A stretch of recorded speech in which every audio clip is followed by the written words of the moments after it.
But I will say that technique and a lot of acting techniques help so much in writing. What are the steps to developing and building a character? I have an acting coach who told me this thing. I'll just give him a shout out, Scott Sedita. He has this thing called Woefram. It's your want, obstacle, feeling, relationship, as if, intention, and moment before. That's a great way to start. But the more I guess Pedro style of creating a character, I would say, um, the more Pedro style of creating a character, in my opinion, and what I like to do is I like to listen to a lot of music. That always helps. I like to just I'll read a script and just say it out loud like a million times, just neutral, and then start thinking about other stuff. People are calling me, da da da, da. And life kind of hugs, I guess, fiction in that way, where I'll start getting inspiration from wherever I am in that moment for a character, and just try things out. Like, and if I'm ever kind of in a rut, I'll just do something I've never done before. I like doing that a lot when I'm working on a character. Like I started skydiving for this other role that had nothing to do with skydiving at all. He was just kind of like an average guy that was like okay at skateboarding. And I was like, I'm gonna go skydiving. And it gave me some inspiration for that, and kind of got me out of myself. Really, just getting yourself out of yourself is the most important thing for me. Even if you're playing a version of yourself, because like I think uh, that's what attracts me to acting as a whole, of getting to live these different lives. So if you can do that in your normal life, that's like even better, and get some inspiration for a character, like then you're not even working at all. So you really went skydiving? Yeah, yeah, yeah. No, I actually love skydiving. I got halfway through my license, and then COVID happened. Now I need to like go redo it, but I love skydiving. So you go up in a plane and then you Yeah. have like a spotter or a coach or something that goes down with you, or Oh yeah. So for your, well, it's funny actually. The first time you go skydiving, it's just you're not attached to anyone or anything. So that was kind of new. When I showed up, I was like, oh, so you're like just going already? Like it's been like a 6, 7 hour class. Like, I mean, that's a good amount of time, but like we're doing it now. wow. And yeah, you just go with another person, and he like kind of gives you hand signals, to what you should do. Straighten out your legs, or you know, widen your arms. Um, but that was the coolest experience to me, and that's kind of what I realized is cool about skateboarding or anything like pushing your boundaries. Is that after I got back from skydiving, I had an audition, I think the next day. I walked in, I did not care at all. Like, at all. I mean, I still did the work, I cared about the opportunity, but any anxiety that was in the room was just like, I almost died yesterday. But then I pulled the chute and I didn't die. And now here I am, and nothing matters. But it's a really weirdly like spiritual thing in that way, to like face your own mortality. And challenge yourself in that way. Because I think you realize what's important in your life really quick, and also you just take a deep breath and you're like, I'm alive. And then you landed and you said, I want to try this again? Yeah, and then I did it like 6 more times, 7 more times.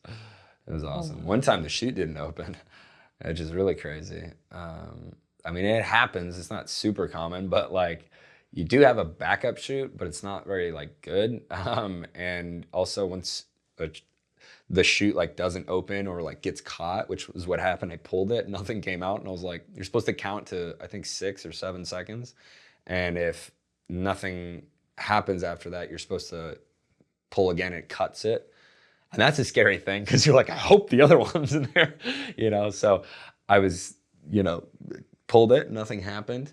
I was like, okay, 1, 2, 3, 4. It comes up, the chute pulls, but then it gets twisted, and so it's like this big, just a wad of like parachute, 5, 6, 7, and I'm like pulling the strings, doing all the things you need to do, like 8, 9, and then I'm like, all right, I'm waiting too long, and I was just about to like cut it, and then like I pulled it open, and it caught me, and I was like, well, that was crazy. It was really crazy. And so after that happens, you really open up to like other opportunities like, oh, please. But I haven't been in a while, and that's why I think it's important to do those things on a regular basis. Maybe it doesn't need to be skydiving, maybe it's like, I don't know, calling someone you're really anxious about calling or you haven't talked to in years, whatever it may be for you. I think that's an important thing to like reset yourself or kind of humble yourself with. Have you ever given a talk in front of a large audience or done live theater? Yeah, I did some theater in high school, but I'm kind of jealous of theater kids. Like, I feel like so many people in LA are theater kids and like, I love Shakespeare and all this stuff. And I'm like, I don't know it at all. Like, I don't even really watch so much theater. It's not that I don't like it, but it's just like, I like movies. You like Birdman? Yeah, yeah. Watching a movie about theater, I'm there. But yeah, it's a different muscle for sure. I do like it for that reason.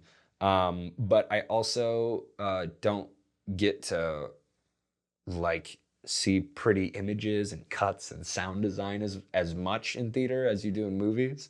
And that's when I really realized I'm a filmmaker. When I was like, oh, but in theater you don't get to like cut to or like go back. I mean, there's like people do some crazy things in theater, but it's not the same, you know what I mean?